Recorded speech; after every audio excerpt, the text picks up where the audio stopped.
বাংলাদেশের রাজনীতিতে এমন কিছু ঘটতে যাচ্ছে যেটা আমরা কখনো কল্পনা করিনি বা ভাবতে পারিনি। বিএনপি কেন হঠাৎ আওয়ামী লীগকে ফিরিয়ে আনতে চাচ্ছে, তার গোপন রাজনৈতিক সমীকরণ বেরিয়ে আসছে।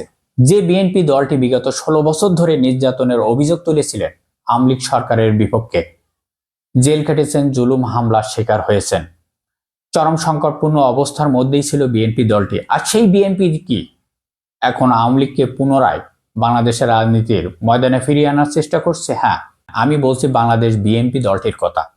এবং বাংলাদেশ বিগত আওয়ামী লীগ সরকার যাদের ইতিহাসের কথা এত সহজে ভুলে গেল বিএনপি দলটি, তবে কি কারণে তারা আবার আওয়ামী লীগের সাথে একজোট হয়ে বাংলাদেশের শাসন শুরু করবে এমনটাই ধারণা করছে?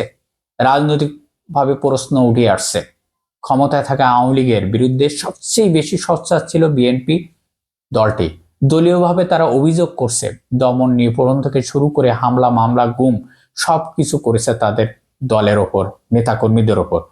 কিন্তু হঠাৎ করে তারা বিভিন্ন জায়গায় আওয়ামী লীগদের অফিস খুলে দেওয়া হচ্ছে, তাদের নেতাকর্মীদের পুনর্বাসনের ইঙ্গিত দেওয়া হচ্ছে। এইসব নিয়ে জনমনের প্রশ্ন উঠছে কেন।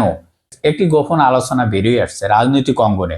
বিশ্লেষকদের একটি অংশ বলছে, দেশে বিরোধী শক্তি হিসাবে বাংলাদেশ জামাত ইসলাম যেভাবে নিজেদের অবস্থান তৈরি করেছে বা তৈরি করে ফেলেছেন, সেটি নাকি বিএনপির জন্য বড় সংকট হয়ে দাঁড়িয়েছেন। তাদের দাবি, জামাতের ইমেজ দিন দিন উদ্যোগ গতিতে বাড়ছে, আর বিএনপির ভাবমূর্তি ততই যেন নিচের দিকে ধাবিত হচ্ছে। আওয়ামী লীগ এবং বিএনপির অভিযোগ আছে, এই বড় দুটি দলের অনেক নেতাকর্মীদের বিরুদ্ধে অনেক কর্মকাণ্ডের সাথে তারা জড়িত। সরকারি চাকরিজীবী ঘুষ থেকে শুরু করে অনেক জায়গায়, যদিও এর ব্যতিক্রম থাকতে পারে, কিন্তু মানুষের মধ্যে একটি ধারণা তৈরি হয়েছে রাজনৈতিক দিক জুড়ে চাঁদাবাজি শুরু হচ্ছে। অন্যদিকে জামাত ইসলাম নিজেদের দুর্নীতি বিরোধের অবস্থান জোরালোভাবে তুলে ধরছেন। তাদের পক্ষ থেকে বিভিন্ন জায়গায় ঘোষণা দেওয়া হচ্ছে, চাঁদাবাজি চলবে না, কেউ করলে ছাড় দেওয়া হবে না। এমনকি তাদের 11 দলের জোটের প্রার্থীরাও একই কথা বলছে। এই পরিস্থিতিতে মাঠে একটি ইমেজ তৈরি হয়েছে, একদিকে চাঁদাবাজির অভিযোগ, অন্যদিকে চাঁদাবাজি বিরোধীর প্রচার। ফলে জনমত কোথায় যাচ্ছে সেটি নিয়ে স্বাভাবিকভাবে উদ্বেগ তৈরি হয়েছে। বিভিন্ন জায়গা থেকে খবর আসছে, পরিবহন সেক্টর থেকে শুরু করে বাজার, ব্যবসা, এই সব জায়গায় চাঁদাবাজির আদায়ের অভিযোগ উঠে আসছে।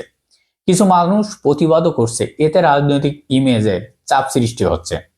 যেহেতু আওয়ামী লীগ চাঁদাবাজ, বিএনপি চাঁদাবাজ, আমরা প্রয়োজনে 5-5 বছর করে ভাগ করে খাবো। জামাত ইসলাম এরা যদি টিকে থাকে এবং জামাত যদি একবার ক্ষমতায় আসতে পারে, তাহলে আমাদের সব কিছু ভেস্তে যাবে, সবকিছু ড্যামেজ হয়ে যাবে। এদের বাংলাদেশের রাজনীতি থেকে বিলুপ্ত করতে হবে জামাত ইসলামকে। এখন প্রশ্ন, জনগণ কি আবার সেই পুনর্বাসন সমীকরণ মেনে নেবে? সামাজিকভাবে ইতিমধ্যে কিছু প্রতিরোধও ঘটছে, স্থানীয় মানুষ চাঁদাবাজির বিরুদ্ধে রুখে দাঁড়াচ্ছে, প্রতিবাদ করছে। এগুলো যদি বাড়তে থাকে তাহলে কোনো রাজনৈতিক সমঝোতা সহজ হবে না। এখন প্রশ্ন যেটি দেখা দিয়েছেন, জনগণ এই সমস্ত চাঁদাবাজদের এই দুর্নীতির সন্ধি থেকে 2 ভাগে ভাগ করে খাবে? এই সুযোগ কি বাস্তবায়ন হতে দেবে কিনা সাধারণ জনগণ, সেটি এখন দেখার বিষয়। নাকি আবারও 2 দলের চক্রে আটকে যাবে দেশ? সিদ্ধান্ত নেবে জনগণ। আপনার মতামত কি? কমেন্ট করে জানাবেন।